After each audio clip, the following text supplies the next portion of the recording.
Welcome to Online Talks with DigiPen Singapore. I'm Shanthina Ravindran. And I'm Jiaying. Today we're going to talk about games and how they are an effective medium for expressing different cultural values.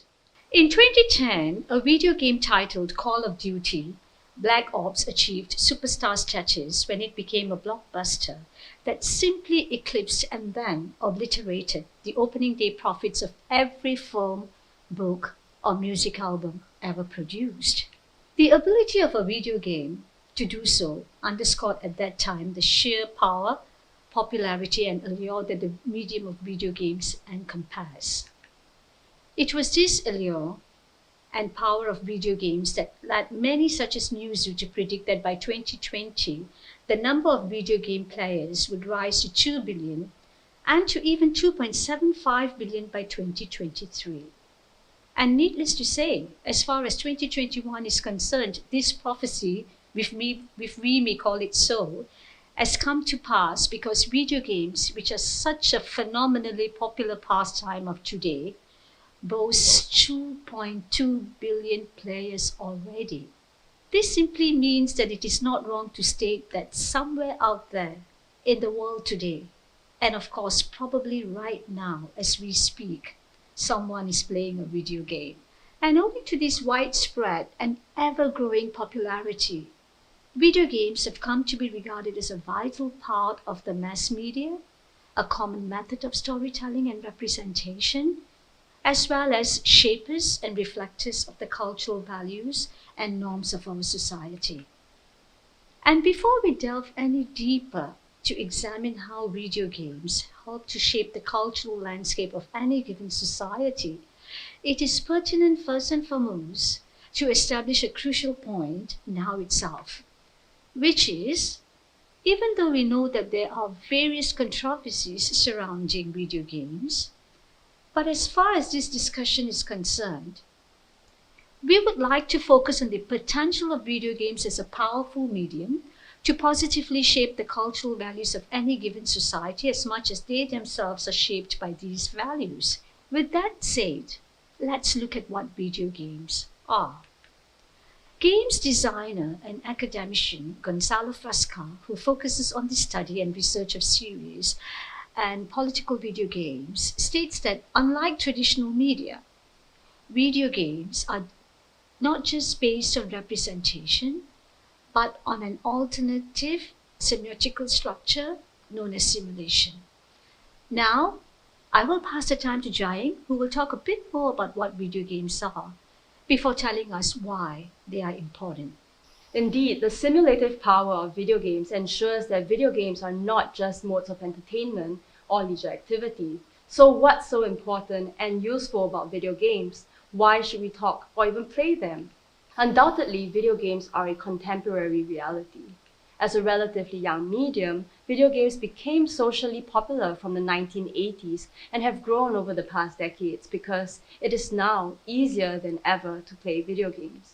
Platforms for video games have expanded from arcade to TV consoles, PC gaming, and now we can even play games on the go, on our mobile devices, and even on social media websites. Video games are more accessible than ever. Secondly, video games embody some of the most important aspects of our society today. Video games are emblematic of digital and technological culture that defines quite a huge part of our current social landscape. They represent the emergence of participatory, collaborative, and interactive culture, and demonstrate new modes of meaning-making through gameplay. Third, video games appear as one of the most relevant cultural products and objects of our time. The video game industry is a thriving cultural industry, and this can be seen in the increased revenue in video game companies and growing number of video gamers in the world. Game exhibitions, museums, and events over the years have solidified video games' cultural importance. Finally, there is a growing and consolidating video game culture because of the institutionalization of video game practices, experiences, and meanings in society today. In Singapore, this is seen through the setting up of Singapore Game Association and other organizations, as well as universities that specialize in game design and development, DigiPen included. Game design is incorporated in many other industries as well, including banking, urban planning, and education. In this way, video games are effective mediums to express cultural values. As Gary Crawford and Daniel Muro write in Video Games as Culture, video games are therefore understood as an expression of life and culture in late modernity. We can also think about video games as experience, culture, and social technological assemblages, where video games are expressive of life and culture in our society, which is why there are so many discussions about the positive and negative impacts of video games today. Video games embody complex interactions between people and technology, and it is important that we consider how video games and their culture can help us to understand aspects of social life such as work, education, culture, agency, power, experience, empathy, and identity in today's world. Not only do video games reflect society, they also shape the way we think about cultural and social issues. Video games can influence positive social transformation and effect cultural changes, as well as teach us valuable lessons and skills. So how do video games express and produce important social cultural issues and values? Video games, like films, adopt audiovisual styles in their modes of storytelling. When we analyze film and literature, we attend to the text, symbols, metaphors, literary and filmic techniques. These elements reveal the symbiotic relationship between literary and filmic modes of storytelling. Through their unique forms, they express and produce of cultural values. Like literary and filmic texts, the medium of video games is also effective in expressing cultural attitudes, trends, and events. With narrative adventure games and video novels gaining popularity, literary modes of storytelling are increasingly incorporated into video games today. These different types of games have strong stories that help to evoke certain insights through our interactivity with the game. However, as compared to film and literature, we will see today that video games and their modes of interactivity engage their audience in very different ways. For one, the audience can become active players in the narrative, and we can even have a direct impact on how the story unfolds. Shanthina will now tell us a little bit more about how games express social and cultural issues. Just as how Jiaying pointed out that video games are based on interactions, we have to look at what these interactions primarily are. The games are based on the interactions between the player and the various aspects of the game itself that produce an experiential simulation of the cultures and settings they portray. This is exactly what that makes their messages more viscerally impactful than other mediums for their audience. Apart from being viscerally impactful, video games offer flow as well. Flow is referred to as the intensity of engagement. This intensity comes about because the games offer the player who is engaged in the game not just the pleasure of the moment, but also the comforting thought that this pleasurable moment might go on indefinitely. This creates an immersion and an involvement in the game and its content, unlike other mediums. Furthermore, this visceral impact and flow bring about an intense concentration in the player who is trying to tackle the challenges or problems that the game deals him or her. With this intensive concentration comes deep thinking, of course. If you want to talk of deep thinking, maybe you just want to think of chess. And this point will make a lot of sense because, as many of us know, chess is a quintessential problem-solving exercise for artificial intelligence programmers. And we know that a game of chess calls for intensive concentration and deep thinking to make the right moves. It is exactly for this reason that video games bring on intensive concentration and deep thinking, and that is also the reason why Jane McGonigal, a game designer and evangelist, stated that perhaps to effectively manage global social and political issues, we should all be playing more video games. Then perhaps we would concentrate on these issues better, think more deeply about them, and therefore perhaps solve them better. In fact, when she delivered her talk titled Gaming Can Make a Better World on TED Talks, she referred to as evidence an image of a gamer who, prior to achieving the so-called epic win, displayed the classic game emotion, which was a combination of a sense of urgency, some fear, but intense concentration and deep, deep focus on tackling a really difficult problem. She claims that this intense concentration in a game can be harnessed for social change by turning real-world problems into collective online games where everyone plays with deep concentration and thinking and probably come out with effective solutions to these problems. Whether we agree with her that making video games out of world issues and making us play them can change the world or not, McGonigal, as well as many other writers on games, are clearly right about the popularity, flow, intensity of engagement, concentration, and deep thinking that video games can generate among dedicated players. And of course, they're also right about the potential of video games to help change our cultural perspectives and notions about several issues at hand. Not only that, other game designers have gone on to highlight several other key features of video games which serve as a clear revelation of the huge potential video games harbor and the advantages we can actually reap if we were to harness them accurately. Some of the advantages of video games, Jiaying, as you already know, are several, but then it would be worthwhile to just look at them a little bit quickly right now. First and foremost, it allows for real-time 3D rendering. It simulates physics and other physical processes in real time. Instantaneous text, audio, and even video communication is made possible because of video games. And video games support both user creation with digital tools, and it also enables the near instantaneous sharing of data. This list of features and characteristics, as we all know it, are not final, of course. It keeps growing, and the good part about it is that it's going to keep growing. It is these characteristics and features of video games and their potential for future growth that make them such a wonderful medium that many of us have come to recognize as more than a tool of entertainment. That means video games are not just for entertainment alone.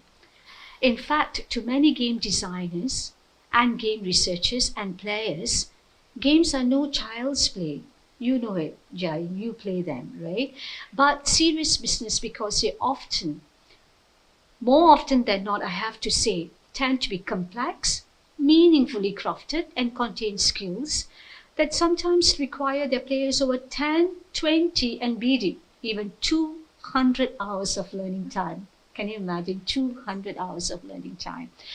These game designers and academicians and researchers of games also recognize that video games command high levels of thinking as well, and at the same time call for the understanding of complex systems. They also enable creative expression with digital tools and the formation and manipulation of social networks. The benefits are all not purely cerebral or skill-based, of course. Games have also become excellent medium for the impartation of cultural values. Isn't that wonderful? This is because game designers meaningfully and purposefully draw from a rich field of cultural topoi and representations that is well established. At the same time, they take the trouble to incorporate all these familiar motifs from popular literature, art, cinema, or even political discourse into their games to engender conversations and encourage understanding of a wide range of issues at hand. In other words, the patterns, emblems, and thought processes that are available in the existing cultural and social landscape of a society are frequently absorbed into the realm of game design, thus creating a complex cultural meta-science, which in turn facilitate the discussion of several cultural values such as respect for solitude and quiet, and embracing its importance as well as learning to care, learning to give, and learning to help without being impulsive and intrusive. This, needless to say, enriches the player's cultural and social grooming and development. Some of the games that do that so well are games like Gris. That's a lovely game, and you must play it, Jiaying. Before we elaborate on Gris, Jiaying will give us a snapshot of many of these games we would like to talk about today. Jiaying, over to you. Today, Shanthina and I will be demonstrating just how games teach us important social-cultural values through 3 very unique game examples. Shanthina will first talk about Gris, a sensitive game about the journey of healing, before I address Mutazione, a game that teaches us how to care. Before I end our talk with a playthrough and commentary of Rhyme, a game that explores the 5 stages of grief.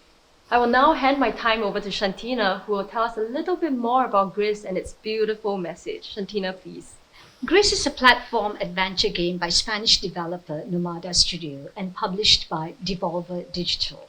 Gris is often described as a game that deals with loss and the devastating effects of this loss. It, however, does not dwell on the loss. Instead, its central message is the overcoming of this loss by traversing each and every stage of the loss and the grief that comes with it. Each of these stages is represented by a different color. At one's own pace, the player has to traverse this stage and focus on what one truly is so as to draw strength and energy from within first and foremost, then from without. By doing so, the game celebrates the culture of patience and allowing one the time to heal at his or her own pace. This game is so beautiful because it reminds us to shun the culture of hurrying through everything, particularly healing. And healing cannot be hurried. And to explicate this, Gris can be more often than not described as a game which unfolds beautifully like a gentle flowing watercolor painting. Its very gentle unfolding and very soothing music itself is a testament to the truth that coping and dealing with losses is a process that cannot be hurried. And I want to say that again, healing cannot be hurried. We must respect that even though we live in a very fast-paced world, where we expect things to happen at the snap of our fingers, we must look at this attitude and remove it from our lives, or else we might not grow and live a fulfilling life. To iterate this truth, the player is ushered into each stage and allowed to experience each stage at his or her own pace so that he or she can overcome that stage at his or her own time in order to attain the desired growth earmarked for that stage. At the same time, just as how it celebrates the culture of patience, this gentle, flowing watercolor painting of a game celebrates the empowerment of the self by paying homage to the culture of respecting solitude and the concept of me time. In this light, I believe that the game then can also be referred to as a guide, a very, very gentle guide that leads you in a non-invasive way to slowly and surely understand the meaning of loss and the impacts of it on a person's life. It is also a game that I feel is telling us in a very subtle and gentle manner to retreat from today's culture of forever seeking connection via the numerous social media platforms to achieve healing or empowerment when facing a loss. In today's world, where we are constantly bombarded by the need to be connected, or perhaps wired to some device, either because we are afraid to face our innermost fears, or because we have not recognized the power of solitude, and we mistake connectivity as empowerment, Gris is a beautiful, gentle reminder that we need to retreat into the space where we are able to look at our inner self and rediscover what we are capable of. Amazing, isn't it? Beautiful. The present culture of some of us to seek affirmation from these forms of social media or from our peers, known and unknown, is a trend that is perhaps not wrong. I'm not going to say that it is wrong, but sometimes we forget that we are our greatest helpers. That's why Gris, in my opinion, is a game that by situating a solitary player provides a metaphorical allusion to the importance of embracing the culture of retreating to a quiet place that facilitates us to look deep within ourselves so that we can rediscover our strength, redevelop our talents, and become better than who we were prior to whatever loss we suffered. In this sense, I think, and this is again completely my point of view, that Greece is constantly and consistently a reminder for us to forego the desire to be tied to the noisy environment and welcoming the culture of enjoying solitude, as this brings on self-reflection and with it the attendant benefits of self-discovery and self-improvement. The very fact that Greece, the girl of this game, Jiaying, is all alone in this almost ruinous landscape, which just transform into something more beautiful later on, is by itself emblematic of the truth that the process of self-discovery has to be at times a solitary process. Thus, we need to invest in the culture of divesting ourselves from the present day distractions and welcoming solitude and quiet so that growth and development doesn't dilute us. That's why you have to play Grace Jiaying. I will. And now Jiaying will look into Mutazione and unpack the wonderful cultural values that this game holds for us. Over to you, Jiaying. Mutazione is a 2019 adventure exploration game by Danish developer DigiPen. As a single-player narrative game, you play as Kai, a 15-year-old girl from the big city, pictured here wearing white t-shirt, purple shorts, cool sneakers, and neon green socks. There's Mew the cat lady and Tong, just two other characters you'll meet on Mutazione, but more on that later. While the main protagonist is just 15 years old, there is so much going on in this game that it makes it suitable for adults well above 15, like you and I both. If you haven't already guessed, Mutazione is a portmanteau of the words mutant plus zone plus biome. Mutant is the resulting form of a mutation, very often a reference to a freak of nature, while zone is an area of land with specific characters, purpose, different use, and limitations. Biome is a large natural area characterized by its vegetation, soil, climate, and wildlife. We quickly learn that Mutazione is an island full of mutants, plants, and strange life forms. Even without getting into too much detail about the gameplay, story, and characters of the game, the title already leaves us, the player, with some clues about the themes and the subject matters that the game will regard. The player begins the game with some questions at the back of our minds. Why mutant? What happened on this island that caused this mutation? And what are these unique biomes and life forms that we are going to encounter on Mutazione? What is going to happen to Nonna? We get a sense that the game is concerned with the ecology of flora and fauna and our relationship with the environment. We know that something had happened that altered the nature of the island, causing the inhabitants and the life forms to mutate as well. These are questions that frame the user's perspective as we begin the adventure game. This is a game that really encourages you to take your time and to observe and experience the world that it has created. Through interactive storytelling, Mutazione is a game that teaches us how to care. The game premise begins with Kai leaving her mother, Gaia. At the request of Gaia, Kai is urgently asked to visit and care for Nonna, Kai's dying grandfather, who has lived on Mutazione Island for the past 20 years. Gaia has to stay behind because Kai has a younger brother that Gaia has to care for. We are immediately transported into the world of Mutazione through its beautiful 2D art styles, as you can see here. You can't hear it, but the soundtrack of the game is extremely therapeutic and very meditative as well. This premise of giving and receiving care offers us a glimpse to how care functions as a core element in Mutazione. The game revolves around acts of caring, caring about, and paying attention to our environments, caring for and helping those around us. Care work is so important in our everyday lives, but very often it is forgotten, made invisible, overlooked by social policies, and assumed to be an issue about how caring you are as a person, as compared to how much care work should be supported by the societies we are part of. Mutazione expands our world of thinking about care work beyond neoliberal perspective as we continue to play the game. So how do you play Mutazione?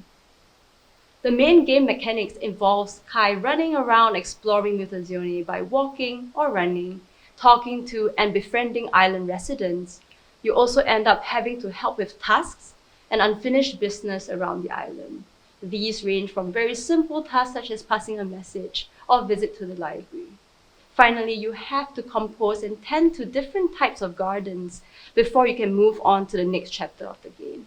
The screen grab you see here is the extensive map of the island that you will explore in the game. The more you move through the story, the more you get to visit different parts of the map. In terms of game environment, there are different spaces that you enter where you visit different islanders who live and hang out in these different spots. In this way, environmental storytelling is very crucial to the way you learn about Mutazione's traumatic history as well. Through different conversations, we learned that over 100 years ago, a meteor, moon dragon, struck a tropical holiday resort, as you can see in the footage here from the game. Most of the inhabitants perished, while those who survived began to show very strange mutations. Because of Mutazione's unique situation and circumstance, a team of scientists were drawn to the island. But as outsiders, they were unable to understand the humanity of the inhabitants, and they were very unable to help as well. And instead of truly helping, the scientists wanted to harness the power of the island, where shamans could manipulate time and space. With the scientists' interference and the way that they settled into Mutazione, the island experienced a second form of catastrophe. More hurt was enacted onto the inhabitants of the island because of these scientists. With time, the scientists quickly retreated, and those who remained in the mutating environment founded a small little community that is quite isolated, known as Mutazione today. As we can see, themes of post-colonialism haunt the backdrop of Mutazione. Through simple dialogue choices, you learn how to carry conversations with those around you. With each conversation, the player learns a little bit more about each and every one of the characters living on the island. We understand their backstories, their circumstances, and their relationships with one another. In this way, the player begins to be more and more involved in the Mutazione community. The choices vary though. Sometimes you could choose to share a little bit more about yourself. Other times you can decide to keep quiet or just listen. The game also reveals more about Kai's backstory as we speak with one another and speak with other characters as well. Here we learn that she had recently lost her father. But loss is not shunned or avoided in conversations as well. The game very often puts the players in positions where we learn that words are just one way of showing concern. Sometimes it's not knowing what to say, and that is okay. As you can see here, Kai shares that knowing what to say was something that she was never good at. Empathy and learning what to do never comes easy. But by the end of the game, the player gets better at offering help and words of comfort, as shown in the different dialogue options made available. The game is really about slowing down and taking our time. Each day is divided into different periods of the day rather than by the hour or the minute. A short diary entry appears with each interaction with every character. The more you talk to the island inhabitants, the more your diary fills up with interesting details about them. You also learn that Kai's grandfather is also Mutazione's local shaman, that he knows a lot about the gardens and wishes to share this knowledge with Kai. But Kai has an important role in this puzzle, something that the player learns at the end of the game, and I will not spoil it for you. As such, a lot of time is spent sitting in the gardens, composing different types of gardens. And here you can see Kai and Nonna at the rooftop garden just enjoying the space and being with nature. As you explore the island, you also end up collecting unique seed types that will be useful when you're tasked to control and compose gardens of different themes. After a garden is composed, the player sits in the space and listens to the beautiful music that is created by the garden. Again, the game emphasizes that care work is difficult and should not be assumed or taken for granted. Here we see Kai getting quite worried that her grandfather had died for a moment. In this instance, she draws a similarity between caring for a young child and an elderly person. In fact, it is suggested that it is very often forgotten that caring for an elderly person is also a stressful job. Caring is work. Importantly, Mutazione provides a nuanced understanding of help and care. The game invites the audience to think about how help can be defined. We see in this screen grab that Kai is getting a little bit frustrated because Nonna does not seem to be offering her any options where she can help meaningfully by her own definition. At this point, Nonna has been telling her to tend to the garden, which kind of feels pointless to a 15-year-old. And you can see here Nonna explaining, surely help should be defined by the person to whom you wish to give. The game is also one that teaches you that there are times when the intention to care ends up crossing a boundary of the other, and helping someone else is a delicate act that demands that we respect each other's space, boundaries, as we offer acts of care as well. Spike is seen here getting really angry and upset because Mew had taken it upon herself to do something for Spike, thinking she knew better. Sometimes help can be overwhelming and imposing to another, even if you mean well, as we can see here. Nonna speaks of Maury's care. Sometimes the kindness can be overwhelming for somebody. And in this situation here, Eileen, the one in white, speaks to Tong, who had suggested that he would give her everything she ever wanted. And she responds, this isn't a movie. This counters the Hollywood trope and the Disney princess narrative of women needing to be saved and men needing to be heroes. Caring does not mean saving or fixing. Because of the trauma that most of Mutazione inhabitants face, a lot of the things that had happened to them cannot be reversed or changed. Here Mew speaks of her children who were killed in the meteor. Mutazione offers, though, a very simple but forgotten aspect of care. Sometimes, and most of the time, caring means holding space for another person, especially when it comes to grief of any kind, when nothing can be changed, reversed, or fixed. Caring for another person in these moments really means holding space for the other to feel their feelings. And even if these feelings are not positive, and sometimes caring for somebody else means that you have to be uncomfortable with your own feelings while holding space for another to feel theirs. Mutazione also highlights the limits of care, where it is important to know that we cannot help people to get better for them, but we can choose to be there with them. And also the point made here while Kai is speaking to her mother is one that you cannot be there for someone without first being there for yourself. While this may appear to rehash some neoliberal notions of self-care that cautions against codependence, Mutazione has established this community as more than being self-sufficient, but it's about healthy ways of supporting one another through different types of care work. Finally, sometimes caring means being there, simply being there with no words. Here Kai sits with Eileen by the lighthouse, and she says, can you just imagine I'm saying something here which is like the right thing to say?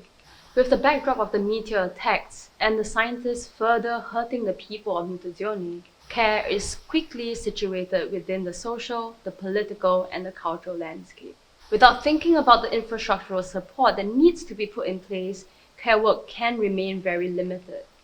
All in all, in Mutazione, care work takes the form of slowing down, taking our time, paying attention to those around us. Care work does not mean fixing or saving another, but care work can be an act of holding space for others. Ecological care and collective care are gestures that foreground the sustainability of how our environments are and how we live in them. I will now move on to the playthrough of Rhyme, another game that addresses the way we deal with healing in the face of loss. Rhyme is an adventure puzzle video game developed by Tequila Works in 2017.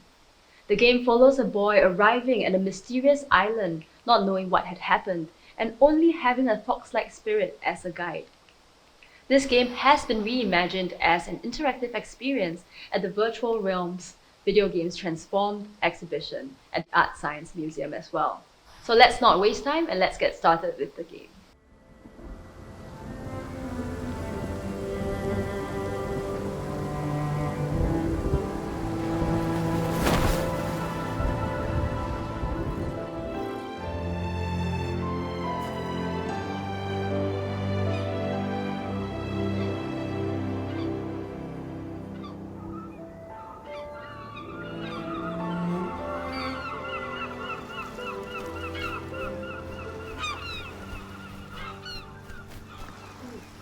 That's me.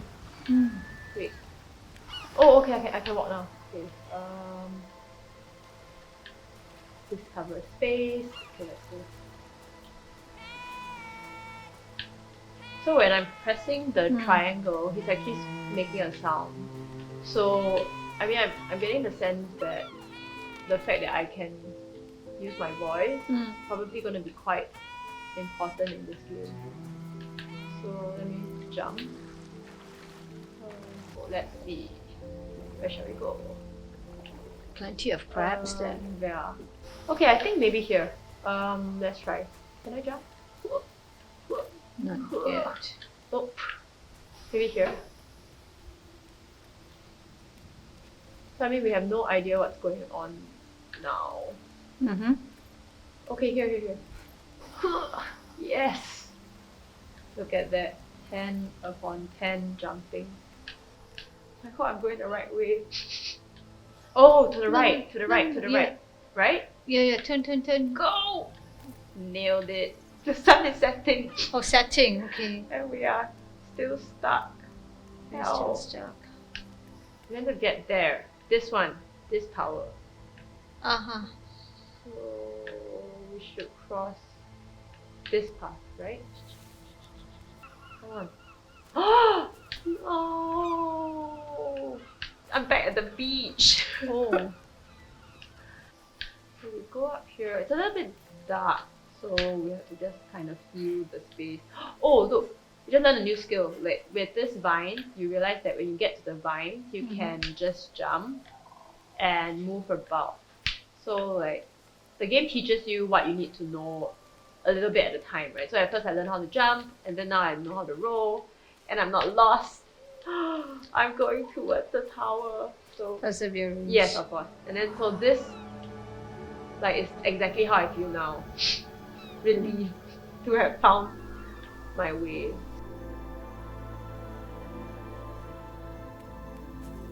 Oh, the peach is so big. Yeah. Tiny boy with, oh my gosh, you're after me. Go. Save yourself. Wait. His first fruit Yeah, of his I labor. know. Ugh. Take it, wild boar. I think he has to give it to the boy. Ah! Okay. Okay, no, it's good. Oh, so the light source. So I guess the voice is important in activating these like spirit statues. Let's go to the next one. Left, yeah, yes. Oh! Ugh. Okay, oh my gosh. I can do it, come on. Oh my Yeah, gosh. you did it! See, this is the triumphant moment where Jane was talking about winning. Winning starts with the first jump. Concentration. Oh my gosh, I'm so proud of myself. Okay, wait. As we can already feel this sense of like identification with this boy. We're subtly Yeah, desperate who's just like to find. completely lost. Observing this huge space with no Clue to how to guide get to or the any tower. clue as to what's happening to him. And I'm so small, I'm trapped. And so this is really spatial storytelling in its best form. Really, I think the sense of like confusion is definitely felt in really navigating this huge space with the music, and the treacherous lands that I would definitely fall in. And this is just really immersive in bringing me in the world of rhyme.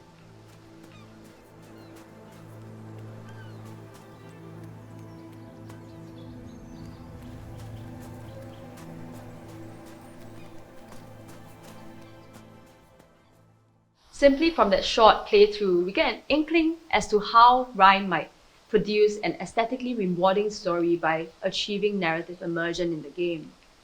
Unlike Mutazione, rhyme has no dialogue, and we have to make sense of the world through symbols and environmental puzzles. Even without dialogue, as we have learned today, a game can immerse its players through different techniques, such as one, identification, where you gain control over the main character very quickly from the start, with not much backstory explained. Second, the use of foreshadowing, through the caped figure that becomes an important element that completes the game's story in the end. Third, at the same time, spatial form of storytelling features in rhyme, because in exploring the world that's created, I also learned a little bit more about what had happened to the boy. Of course, again, I don't want to spoil more than I should.